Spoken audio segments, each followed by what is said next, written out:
కావాల్సిందిగా కోరుతున్నాం.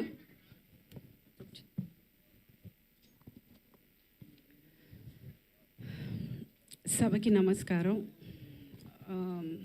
First happy birthday sir. Wish you very very happy birthday. లేదండి, ఆయన కవర్ అయిపోతారు. ఆయన గురించి మాట్లాడేటప్పుడు ఆయన చూసుకుంటూ మాట్లాడదామని. ఓకే, ఫస్ట్ ఆయన ఈ 2 months ముందు నాకు ఒక లైఫ్లో ఒక పెద్ద లెసన్ నేర్పించారండి. నాకు ఏషియన్లో సిల్వర్ మెడల్ వచ్చిన వెంటనే ఫస్ట్ కాల్ సినిమా నుంచి చాలా తక్కువ మంది కాల్ చేశారు నాకు. అందులో ఫస్ట్ కాల్ నాకు బ్రహ్మానందం గారిది. నేను నా లైఫ్లో నేను మర్చిపోలేను. అంటే ఇప్పటికీ ఆ కొడుతుంది, ఆ రికగ్నిషన్ నాకు ఇంకా రాలేదు. మన ఫ్యామిలీ కోసం నేను చేశాను, నాకు ఇంకా రాలేదని ఒక కొరత ఎక్కడో ఉన్నా కానీ పెద్దగా ఆయన ఫోన్ చేసి నాకు ఇచ్చిన wishes was very very special to me. And ఆ విషెస్ అనేది మనము అక్కడ చెయ్యాలి. ఏదైనా ఒక మంచికి చెడుకి మనం వెళ్ళి నిలబడాలి.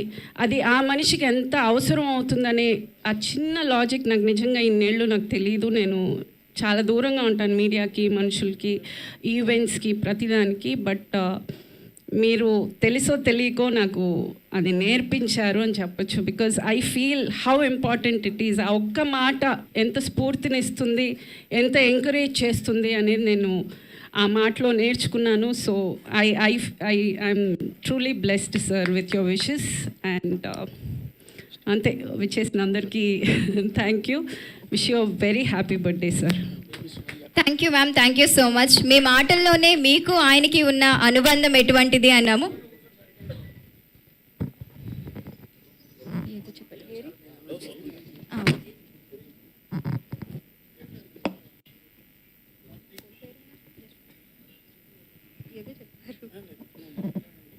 నేను భయపడ్డానండి. ఇక్కడ ఏ భరణం ఎవరో అంటారు, నిమిషమే టైం ఇచ్చామని కంగారు పెట్టేసి ఏం మాట్లాడాలో ఏం మాట్లాడలేదో తెలియక కంగారు పడతామని 4 మాటలు రాసుకొచ్చాను, అది చదివేద్దామని.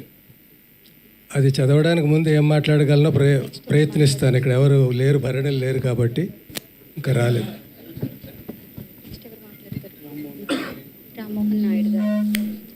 చాలా గొప్ప సమావేశం అండి ఇది. బ్రహ్మానందం గారు ఎప్పుడూ నన్ను ఎల్బి అని పిలిచిన సందర్భాలు చాలా తక్కువ. ఫస్ట్ ఆయన పలకరింపు లంకభద్రాద్రి శ్రీరామచంద్రమూర్తికి జై. ఇంకా నేను తొందరగా పలికేశాను. దేన్ని అయినా 2 నిమిషాలు కూడా చెప్పగలరు ఈ మాటల్ని. అంత అభిమానం, ప్రతి అక్షరాన్ని అలా ఒత్తి స్ట్రెస్ చేసి అభిమానం ఒలకపోసి అలా పలకరించేవారు. ఎన్ని అనుభవాలు. ఇంచుమించుగా సగం షూటింగ్లు అన్నపూర్ణ స్టూడియోలో జరిగేవి అప్పట్లోనండి. మేము ఎప్పుడు 10 మందికి తక్కువ ఉండేవాళ్ళం కాదు కాంబినేషను. అన్నపూర్ణ స్టూడియో ఇంటికి ఎదురకుండా మా ఇల్లు. లంచ్ టైంలో సరదాగా అందరం ఒక 5-6 10 మంది మా ఇంట్లో భోజనం చేసేవాళ్ళం. భోజనం నాది కాదు, క్యారియర్లు వచ్చేవి. మా ఇంట్లో ఏవో చట్నీస్, పచ్చళ్ళు, ఆవకాయలు ఇలాంటివి ఏవో పెట్టేవాళ్ళం. అందరూ కలిసి కూర్చొని తిని కబుర్లు చెప్పుకుంటూ జోకులు వేసుకుంటూ అయిపోయాక ఇంకా షూటింగ్కి ఎన్ని పిలుపులు వచ్చినా వెళ్ళబోద్ది అయ్యేది కాదు. ఈయన అనేవాడు, అరే ఎంఎస్ నాది కూడా నువ్వు యాక్ట్ చేసేసిరా, నేను పడుకుంటాను కాసేపు అనేవాడు. అలా అలా ఎన్ని అనుభవాలు ఇవన్నీ. ఈయన ఒకళ్ళు చెప్పిన జోకు ఇంకొకరికి చెప్పి మిగతా 90 చెప్పి ఎంజాయ్ చేయడం ఆయనకి ఆనందం. అందులో నా జోకులన్నీ తెలివి తక్కువ జోకులుగా ఉండేవి. నేను చేసిన ఏ పనైనా అంతే. వీళ్ళలో నేను చదువుకోని వాడిని, నిరక్షరాస్యుడిని, రచయితను అయిపోయాను. కానీ అవేవో సినిమా డైలాగులు రాయడానికి తప్ప సాహిత్యం అది కాదు. సాహితీ సభలకు నన్ను పిలుస్తూ ఉంటారు. చాలా పొరపాటు చేస్తున్నారు, పిలవకండి, అలాగే ఫూల్ అయిపోతాను నేను, మీరు ఫూల్ అయిపోతారు అంటుంట. అట్లా వీళ్ళ మధ్య చాలా అందరూ వాళ్ళ సాహిత్యం కానీ వాళ్ళ బ్యాక్గ్రౌండ్ కానీ, ఈయనది ఒక శైలి, భరణిది ఒక శైలి, ధర్మవరానిది ఒక శైలి, ఇలా ఏబిఎస్, ఇట్లా అందరూ ఎవరికి వాళ్ళే, ఎవరి రంగంలో వాళ్ళ నిష్ణాతులు. లక్కీగా నేను ఎక్కడ బతికిపోయానంటే, నేను నాలుగు నాటకాలు ఆడి రాసి సినిమా ఫీల్డ్కి రావడం వల్ల చిన్న పునాది నాకు కూడా ఏదో ఉందని ఒక ఆత్మస్థైర్యం, అంతే. అంతే తప్ప వీళ్ళలో ఏ రకంగా కూడా నేను సరితూగను. ఎక్కువ ఆ సైలెన్స్తో వాళ్ళు మాట్లాడేవి విని అందులో నేను ఏమైనా ఒక అపప్రిన్సిపు జోకో మాట అంటే వాళ్ళు నవ్వుకొని, ఆ నవ్వుని నేను నవ్వుకొని అలాగే గడిపిన రోజులు ఎక్కువ అండి. ఇదిగో ఇలాగే ఎక్కడికో వెళ్ళిపోతుందని అది చదువుతానండి. అంటే ఎన్ని చెప్పినా కూడా ఇంకా మిగులుతూనే ఉంటాయి. అందులో సగం మిగతా వాళ్ళు చెప్పేసినవి అవి ఉంటాయి.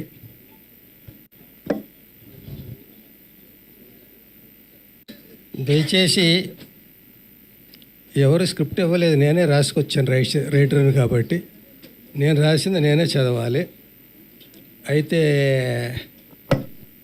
ఒక్కటి ఏంటంటే, నువ్వు మాట్లాడితేనే బాగుంది, రాసింది చదివితే ఇంకా అసహ్యంగా ఉంది అనుకోకండి. అందరికీ నమస్కారం అండి. ఈ మధ్యన ఫంక్షన్స్కి రావాలంటే భయంగా ఉంది. కారు ఆగి దిగుతుండగానే జనం చుట్టుముట్టి వయసు 70 వచ్చి కొంచెం కాళ్ళ నొప్పులు వచ్చి నడకలో చిన్న తేడా వచ్చినా సెల్ ఫోన్స్ గన్స్లో ఎక్కువ పెట్టేసి షూట్ చేసేసి ఈ నటుడిని గుర్తుపెట్టారా, చూడండి పాపం ఎలా అయిపోయాడో, నచ్చితే లైక్ చేయండి, కామెంట్ చేయండి, షేర్ చేయండి, నానా బేభత్సం చేసేస్తున్నారు. దెబ్బ తగిలితే రక్తం కారక రసం సాంబార్ కారుద్దా అన్నట్టు 70 ఏళ్ళు వచ్చాక నొప్పులు, కాళ్ళ నొప్పులు, కీళ్ళ నొప్పులు కాక కాన్పు నొప్పులు వస్తాయా?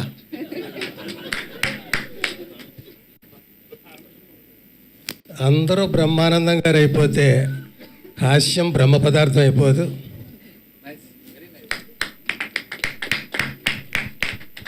అర్ధ శతాబ్దం, దాదాపు 1500 సినిమాలు, పోటీ నలుగురు మధ్య అయినా, 40 మంది మధ్య అయినా, రాబోయే ఇంకో 80 మంది మధ్య అయినా, తరతరాలతో తలబడిన తరగని చరిష్మా. అది థియేటర్కల్ సినిమా అయినా, ఓటీటీ అయినా, టీవీ అయినా, సెల్ ఫోన్ అయినా, సోషల్ మీడియా అయినా, ఈవెంట్ అయినా, యాడ్ అయినా, మీమ్స్ అయినా, ఏదైనా ఎక్కడ చూసినా ఆయనే.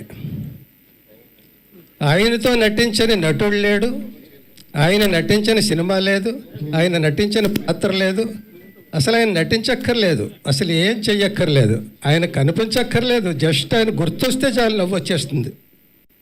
ఒక్క మాటలో బ్రహ్మానందం గారు ఒక అపురూపం, ఆయనది ఒక హాస్య విశ్వరూపం. ఆయన పలికిన మాటలు రచయితగా కొన్ని నావైనందుకు, ఆయన పక్కన నటించినందుకు, భావాలు పంచుకున్నందుకు, నవ్వులు పెంచుకున్నందుకు, ఈ భూదూరపు బాటసారి మహాప్రస్థానంలో కలిసి నడిచిన అడుగులు నావే 4 ఉన్నందుకు మురిసిపోతూ, శతమానం భవతి శతాయుః పురుష శతేంద్రియ ఆయుష్యేవేంద్రియే ప్రతిష్టతి. Thank you sir, thank you so much. చాలా చక్కగా మాట్లాడారు. మీ మాటలు